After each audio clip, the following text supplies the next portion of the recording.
স্বামী অ্যারেস্ট করলো স্ত্রীকে। অতঃপর যা হলো, চলো তোমাকে আমার সাথে থানায় যেতে হবে। রুবি বলল, তুমি আমার সাথে ইয়ার্কি করছো তাই না? আসামিকে এসব অ্যারেস্টের কথা বলতে বলতে নিজের বউকেও বলছো অ্যারেস্ট করবে। বাহার বলল, আমি মোটেও তোমার সাথে ইয়ার্কি করছি না, তুমি থানায় চলো, তোমার নামে ওয়ারেন্ট আছে। রুবি এতক্ষণ পর কথাটা সিরিয়াসলি মাথায় নিল। অবাক হয়ে বলল, আমার নামে ওয়ারেন্ট? কিসের ওয়ারেন্ট? বাহার বলল, তুমি একটা মেয়েকে খুন করেছো, এখন তোমার ফাঁসিও হতে পারে। আমি খুন করেছি? কাকে, কিভাবে খুন করেছি? আমি তো কিছুই জানি না। বাহার বলল, ন্যাকামি করো না তো, চলো আমার সাথে। আর তুমি যদি আমার সাথে না যাও তাহলে আমি মহিলা পুলিশ ডাকতে বাধ্য হব। বউ বলল, আচ্ছা ঠিক আছে বুঝলাম, আমি খুন করেছি, কিন্তু কথাটা তোমাকে কে বলেছে? কে আমার নামে খুনের মামলা করেছে একটু বলো। বাহার বলল, শোনো তাহলে কে বলেছে। আমি তখন থানায় ছিলাম, বড় স্যার আমাকে ডেকে বলল, শোনো বাহার, তোমার জন্য একটা দুঃসংবাদ আছে। কথাটা তোমাকে না বললেও নয়। বাহার বলল, জি স্যার বলেন, কি দুঃসংবাদ? অফিসার বলল, তোমার বউকে তুমি অ্যারেস্ট করতে হবে। বাহার বলল, স্যার আমার বউকে কেন অ্যারেস্ট করব? আমার বউয়ের অপরাধ কি? অফিসার বলল, তোমার বউয়ের বিরুদ্ধে ওয়ারেন্ট আছে, তোমার বউ একজন খুনি। এই কথা শুনে বাহার চমকে গেল। অফিসারকে বলল, আপনি এসব কি বলছেন স্যার? আমার বউ কাকে মেরেছে? অফিসার বলল, তোমার বউ নীলিমা নামের এক মেয়েকে নৃশংসভাবে খুন করেছে। ওয়ারেন্টটা আমাদের হাতে আরো আগে এসেছে। কথাটা তোমাকে বলতে আমার সংকোচ লাগছিল, তাই বলিনি। এখন আর না বলে পারলাম না, উপর মহলের নির্দেশ আছে। বাহার বলল, স্যার আমার তো বিশ্বাস হচ্ছে না, আমার বউ কাউকে খুন করতে পারে। এবার অফিসার মামলার ফাইলগুলো বাহারের সামনে দিয়ে বলল, এই দেখো, রুবি আক্তার, স্বামী বাহার, গ্রাম মিয়াজিপাড়া। বাহার বলল, স্যার নাম ঠিকানা তো ঠিকই আছে। অফিসার বলল, এখন তুমি বলো, তুমি কি তোমার বউকে অ্যারেস্ট করে নিয়ে আসতে পারবে, নাকি আমাকে ফোর্স পাঠাতে হবে? বাহার বলল, না স্যার, আমার বউ যদি অপরাধী হয়ে থাকে আমি নিজেই তাকে অ্যারেস্ট করে নিয়ে আসবো, আইন সবার জন্য সমান। অফিসার বলল, তাহলে যাও। বাহার চলে গেল। আমারও প্রথমে বিশ্বাস করতে কষ্ট হচ্ছিল, কারণ তুমি যে একটা মুখোশধারী খুনি তা আমার জানা ছিল না। রুবি বলল, তুমি কি এতদিনও আমাকে চেনোনি? আমি কি কাউকে খুন করতে পারি বলো? বাহার বলল, মানুষের চেহারা দেখে যদি তার ভেতরটা চেনা যেত তাহলে দেশে এত প্রযুক্তি বের হতো না। এখন এত কথা বলে লাভ নেই, চলো আমার সাথে। রুবি বলল, ঠিক আছে, তুমি যখন নিয়ে যাবে নিয়ে যাও। বাহার এবার নিজের বউকে অ্যারেস্ট করে নিয়ে গেল। রুবির ছোট বোন প্রিয়া তার বাবাকে দৌড়ে গিয়ে বলল, বাবা সব তো শেষ হয়ে গেছে। বাবা বলল, কি হয়েছে, তুই এমন করে হাঁপাচ্ছিস কেন? প্রিয়া বলল, বাবা আমার আপাকে পুলিশ ধরে নিয়ে গেছে। রুবির বাবা হামেদ আলী বলল, কি, তুই কি পাগল হয়ে গেছিস নাকি? তোর দুলাভাই একজন পুলিশ কর্মকর্তা, আর তোর আপাকে পুলিশে ধরে নিয়ে যাবে? একটা হাস্যকর কথা বললি। প্রিয়া বলল, বাবা তুমি আমার কথা বিশ্বাস করো নাই, আমি কি তোমার সাথে এতক্ষণ মস্করা করছি? হামিদ আলী বলল, তুই তো আমার সাথে মস্কারি করছিস। রুবি বলল, বাবা আমি তোমার সাথে মস্কারি করছি না, সত্যি রুবি আপাকে পুলিশ ধরে নিয়ে গেছে। তোমার যদি বিশ্বাস না হয় এই দেখো নিউজে কি লিখেছে, পুলিশ কনস্টেবল বাহারের বউ রুবি গ্রেফতার। নিউজ দেখে আলিমিয়া বসা থেকে দাঁড়িয়ে গিয়ে বলল, আমার মেয়েকে কেন গ্রেফতার করেছে? আমার মেয়ে কি এমন অপরাধ করেছে? আর তোর দুলাভাই কোথায় ছিল? প্রিয়া বলল, আমি অত সব জানি না। আলিমিয়া বলল, চল এখনই তোর আপাকে দেখতে যাব।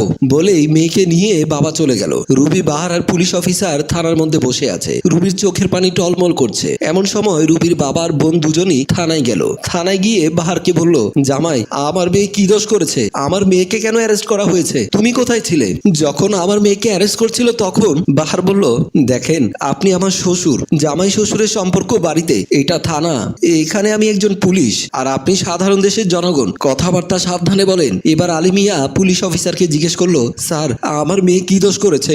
আমার মেয়েকে থানায় কেন এনেছেন? অফিসার বলল, দেখেন আপনার মেয়ে একজন খুনি, একটা মেয়েকে নৃশংসভাবে খুন করেছে, সে খুনের মামলায় আমরা তাকে অ্যারেস্ট করেছি। আলিমিয়া বলল, না স্যার মিথ্যে কথা, আমার মেয়ে খুন করতে পারে না। অফিসার বলল, আমাদের হাতে উপযুক্ত প্রমাণ আছে, আমরা প্রমাণ ছাড়া কাউকে অ্যারেস্ট করি না। এইবার আলিমিয়া তার মেয়ে রুবিকে জিজ্ঞাসা করলো, মা তুই কেন খুন করেছিস? রুবি কান্না করে বলল, বাবা তুমিও আমাকে খুনি মনে করছো?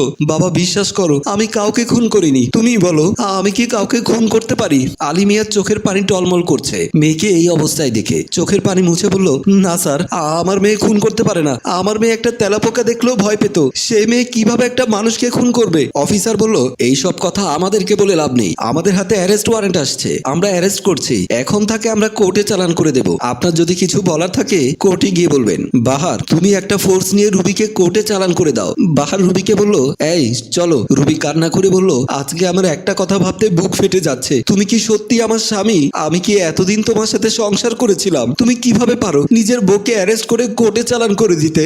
বাহার বলল, এটা আমার ডিউটি, আমার ডিউটি আমাকে পালন করতে দাও। রুবি বলল, বুঝলাম এটা তোমার ডিউটি, আমাকে বাঁচানোটা কি তোমার একটুও দায়িত্ব মনে করনি? তোমার ভেতর ভেতরে কি আমার জন্য একটুও মায়া দয়া নেই? বাহার বলল, দেখো তোমার এসব মায়া কান্নায় আমার মন গলাতে পারবে না। রুবির বাবা বলল, মা তুই আর ওকে অনুরোধ করিস না, ওর মন পাথর হয়ে গেছে, তোকে নিয়ে যাক, সমস্যা নেই, আমি কোর্ট থেকে জামিন নিয়ে আসবো। বাহার তার বউকে বলল, চলো, বাইরে গাড়ি দাঁড়িয়ে আছে। রুবি আহত মন নিয়ে চলে গেল। প্রিয়া বলল, বাবা আপার এখন কি হবে?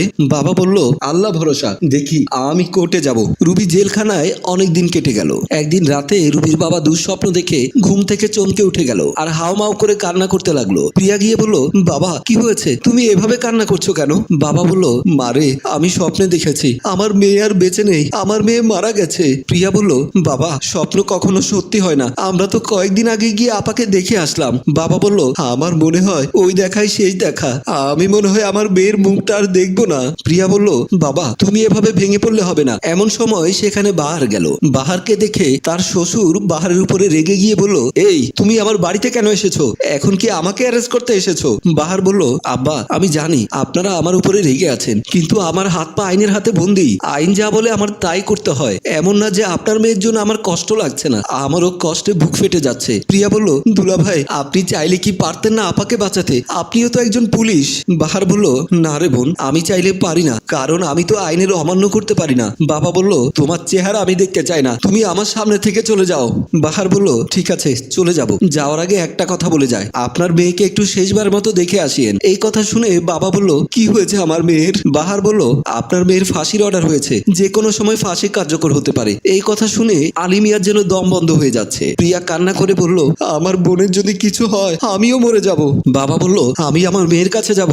বাহার বলল, হ্যাঁ চলেন। সবাই রুবিকে দেখার জন্য চলে গেল। থানায় ঢুকে দেখলো রুবি পুলিশ অফিসারের সামনে বসা আছে। বাহার বলল, স্যার রুবি এখানে কেন?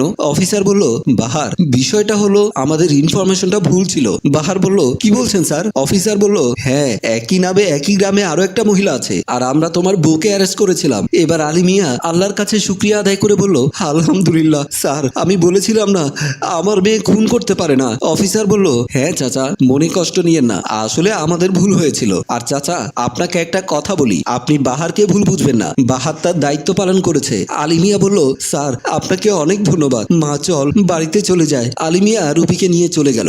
সম্মানিত ভিউয়ার্স, আমাদের দেশের কত অসহায় মানুষ বিনা দোষে সাজা ভোগ করছে, তা অগণিত কত মা সন্তান হারা, কত বোন ভাই হারা, আর কত স্ত্রী স্বামীকে হারিয়ে পথের কাঙাল। এটাও সত্যি, আইন সবার জন্য সমান, তবে সামান্য ভুলের কারণে অনেকেরই জীবন বিপন্ন। তাই সবাই সাবধানে থাকুন, ভালো থাকুক ভালোবাসার মানুষেরা। গল্পটি ভালো লাগলে লাইক কমেন্ট শেয়ার করে সাথেই থাকুন। ধন্যবাদ। পরিচালনায় এম ইদ্রিস, প্রযোজনায় FA নয়ন চৌধুরী।